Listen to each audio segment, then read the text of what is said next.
విజయవాడలో మనకొక హౌస్ అయితే బ్యాంక్ ఆక్షన్‌లో సేల్‌కైతే వచ్చిందండి. హౌస్ ఉన్న లొకేషన్ చూసుకుంటే మనకి విజయవాడ పాయకాపురంలో రాజీవ్ నగర్‌లో అయితే వస్తుందండి. ఈ హౌస్ మొత్తం మనకి 65 గజాల్లో అయితే ఉంటుందండి.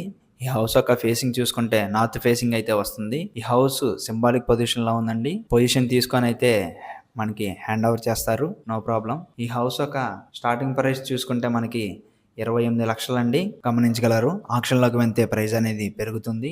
ఇది స్టార్టింగ్ ప్రైస్ మాత్రమే. ప్రైస్ వచ్చేసి 28,00,000 అండి. ఈ ప్రాపర్టీ యొక్క లాస్ట్ డేట్ చూసుకుంటే ఏప్రిల్ 14వ తారీఖు అండి. ఏప్రిల్ 15వ తారీఖునైతే ఆక్షన్ అయితే జరుగుతుంది. ప్రాపర్టీ నచ్చి కావాలి అనుకుంటే స్క్రీన్ పై ఉన్న మా నంబర్స్‌కి కాల్ చేయగలరు. Thank you for watching.